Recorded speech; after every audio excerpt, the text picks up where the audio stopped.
This is your last chance. After this, there's no turning back. You take the blue pill, the story ends. You wake up in your bed and believe whatever you want to. You take the red pill, you stay in Wonderland, and I show you how deep the rabbit hole goes. Remembering, all I'm offering is the truth. Nothing more. Wise choice.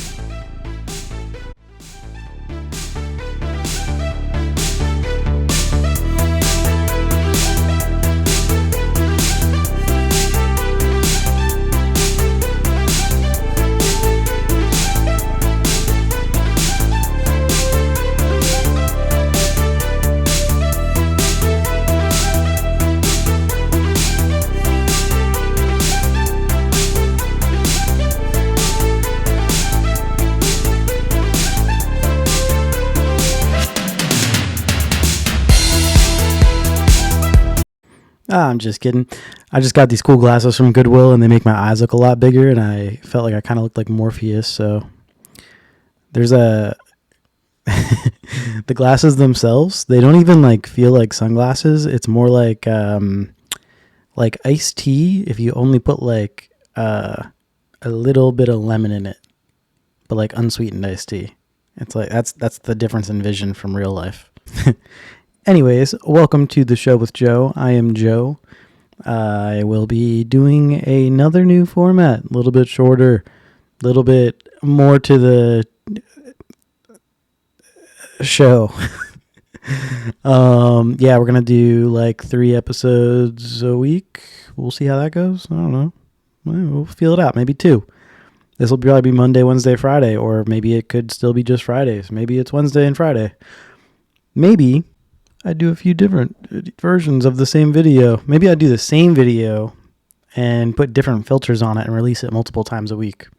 Now it's just sounding like a therapy section. What's up? What's up first? So it appears that we'll call this one Alien News for the Kids. So a mysterious beam of light illuminates an entire Patagonian town as if it were daylight. The phenomenon occurred at 4 a.m. and was recorded by a local resident. It was as if someone had switched on a giant spotlight in the sky. What in the world? What could that be? Sorry, I'm trying to get my mic situation is a little iffy here. God, I guess I'll just drink this to-go wine from Napa Valley. It's metal. You can transport it. Pretty neat, huh? Oh, sorry. Yeah, I want to drink that. Probably shouldn't have put my lips on that since it's from Goodwill for only $5. I'm sure they didn't wash it.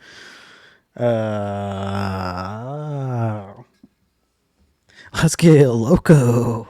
Anyways, yeah, about the spotlight on this town. That'd be pretty crazy, right? Looks like daylight at night. I mean, come on, what is it? Cinco de Mayo? Anyway. Okay, so it looks like this might be an ad. They got me again. Look, it's like a clickbait website. Look how many billionaires have built their bunkers down there. You might be surprised. Oh. Quoting Bible verses. All right, anyways, yeah, crazy light in the city. Pretty dope, huh? Pretty cool. Bet you didn't come across that this week. In case you missed this fun one, in the wake of all this Epstein-style news, here's Michael Jordan doing some weird shit to a kid. Doing some real weird shit. That's some weird shit.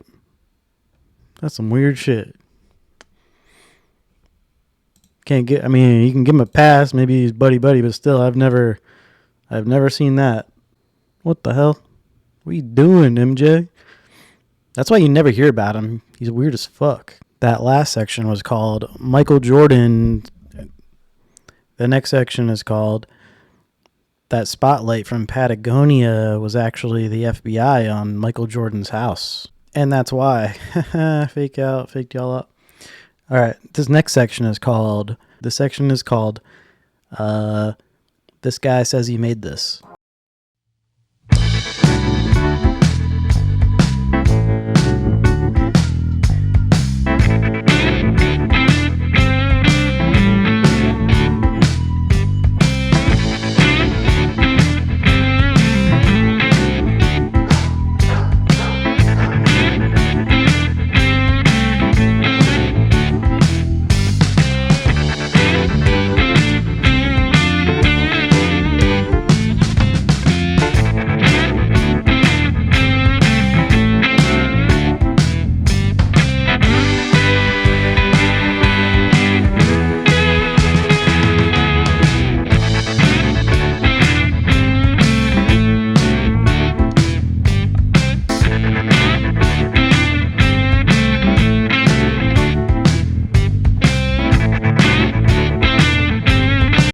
Pretty cool how they did that and made that on their own. I feel like that's what it felt like when I first learned how to read. Renaming the section. How it felt when I first learned how to read. Yeah, that's pretty cool, but like I don't know how you'd make that. What do? You eat a lot of Lucky Charms, and then you cover yourself in rabbit's feet, and then you learn how to stain glass or something. I don't even understand how to stain glass. You just dye. Wait, how's glass made? Right? There's no way they harvest glass, right? How is glass made? Glass is primarily made by heating high purity silica sand with additives like soda ash, limestone to extreme temperatures over 3,000 degrees Fahrenheit. The mixture melts into a liquid that, when cooled, forms an amorphous solid. Molten mixture is shaped via blowing, molding, or floating on tin. Huh. Yeah, I've seen glass blowers before. But that's neat. I didn't know that. Look, we're learning together here. What's next? Oh, yeah. I've been talking about aliens probably every week, I think. And I finally feel vindicated. Are aliens real? They're real, but I haven't seen them. And they're not being kept in, what is it? Area 51? Area 51. There's no underground facility unless there's this enormous conspiracy and they hid it from the President of the United States. What was the first question you wanted answered when you became president? Where are the aliens? Where are the aliens? This was like just made fun of as like a terrible interview. The guy asked awful questions, and that was the only nugget of truth out of that whole thing. It was just, yeah, that was bad. That was a bad interview, and because of that, Trump decided that he's going to release the UFO files or UAP files. So we'll see if that has any weight behind it. But it sure sounds like Obama believes in aliens. And you know what's weird? I don't know if this is on here. I forget if I added this or not, but there was scans underground of the pyramids, and it basically shows miles and miles of like metal structures that go down into the ground, like underneath the pyramids, and they just sealed off with cement and a bunch of other like security things, like in a room that would lead down to that area to prove that it's real. So things are getting weird is the name of this section. Okay. I don't know what this is, actually. I forget. This says, we'll just call this the self-help. We'll call this the self-help section. It's about sugar feeding into cancer. You limit your sugar, you decrease your chances of developing cancer. Absolutely. Cantley, a Harvard professor and the head of the Beth Israel Deaconess Cancer Center, says when we eat or drink sugar, it causes a sudden spike in the hormone insulin, which can serve as a catalyst to fuel certain types of cancers. What we're beginning to learn is that insulin can cause adverse effects in various tissues. And of particular concern is cancer. Why? Nearly a third of some common cancers, including breast and colon cancers, have something called insulin receptors on their surface. Insulin binds to these receptors and signals the tumor to start consuming glucose. So this is your body eating. Every cell in our body needs glucose to survive. But the trouble is, these cancer cells also use it to grow. So if you happen to have a tumor that has insulin receptors on it, then it will get stimulated to take up the glucose that's in the bloodstream. So rather than going into the fat or the muscle, the glucose now goes into the tumor, and the tumor uses it to grow. So you've just seen that tumor turn blue, which is essentially reflective of the glucose going into it. That's right. So these cancers, much in the same way that muscle will say, hey, I'd like some of that glucose. The fat says, I would like some of that glucose. The cancers have learned how to do this themselves as well? Yes, so they have evolved the ability to hijack that flow of glucose that's going by in the bloodstream into the tumor itself. Lewis Cantley's research team is working on developing drugs that will cut off the glucose supply to cancer cells and keep them from growing. But until there's a breakthrough, Cantley's advice, don't eat sugar. And if you must, keep it to a minimum. First of all, that guy had the same glasses as me, pretty much. Second off, personal story. I don't know if anyone remembers, but I said there was cyanide in Celsius. And I was an active Celsius drinker daily, sometimes multiple times a day for, let's give it a solid year of straight up Celsius, because it was a way for me to get off of Monster. I used to love White Monster. Nice Monster in the morning, nice White Monster will really get you going. Well, I tried to use Celsius to get off of it, and then I realized that Celsius actually gave me more energy than the Monster, and I felt less filled. So I went on, everything was fine for, I don't know, maybe 6 months. And my back started hurting really bad. And I travel a lot, so I thought it was like the beds I was sleeping on. I thought maybe I had pulled my back out once doing deadlifts, and maybe it was that. But somebody, or I forget it was because I saw the video, I made the video, and it said there was cyanide in Celsius, and I was like, maybe I'll stop drinking that. I stopped drinking it, and I couldn't believe it after being in excruciating back pain for about a week. And this is just a personal whatever, but I've heard it, other people have this before, but I stopped drinking the Celsius, and my back pain was gone the next day. And I haven't had any back pain since. And I'm 2 weeks now where my back was hurting maybe like once every week. Like bad enough where I had to walk differently and had to bend over very gingerly. So I think things are doing things to our body that we put into it that we can't explain. Or maybe my liver's failing. What's next? Oh, this is cool. Say what you want about basketball and the NBA and how bad it is, but this is pretty neat from Steph Curry.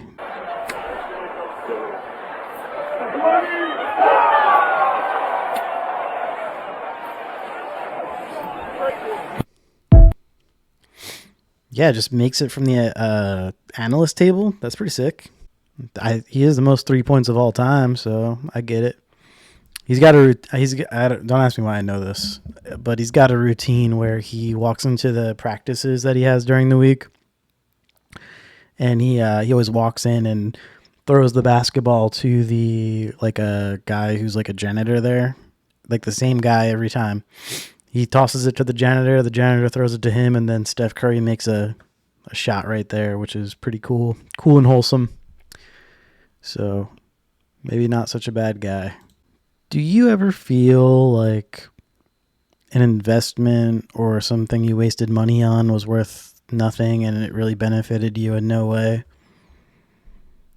Well, I present to you Logan Paul, who purchased this NFT for $635,000 in 2021. And it's now worth $155. I think if you gave me a month, I could make this. Now, I'm familiar with some kinds of crypto, but NFTs were something I never really got exactly. But for Logan Paul's deep in these things. I just watched the CoffeeZilla video where he dives into Crypto Zoo and the Logan Paul meme coin scheme, which is pretty crazy. Basically, you would buy these NFT eggs, and then they would hatch into something that would potentially be worth a lot more, like, I guess, kind of like Pokemon, maybe. But NFTs, you just buy the rights to a picture, and I think there was something where, like, the original maker of the NFT gets some kind of royalty if that was used in some kind of ad. And then you could sell it to someone else, and then they could do the same thing, but, like, this is a dumb NFT. The pictures don't even move. They're not even like GIFs. GIFs? Is it GIFs or GIFs? I think GIFs is GIFF. Like, be there in a GIF. Be there in a GIF. Yeah, dumb. Anyways, Logan Paul, dumb. And due to this is a shorter format episode, so I'm going to test it out, see how this goes. It feels like it was too quick. I just want to keep on talking, but I'll catch you on the next one. And I'm going to leave you with this beautiful work of art that is the Sixers and Commanders owner Josh Harris on screen with the alleged gay guy, Troy Aikman, and the guy who everybody hates, Joe Buck. And Josh Harris is going to go in for a handshake. Josh Harris is going to go in for a handshake, and Joe Buck is going to be confused by it. So catch you on the next one. Smell you later. And if I am wearing the same stuff in the next video, it's all on one day. Plot twist. Catch you later. This has been the show with Joe. You know, it's preseason, but we still like to win. Yeah, I mean, you're no stranger. Injuries, you're no stranger to win. Yeah, I mean, you're no stranger. You're no stranger to.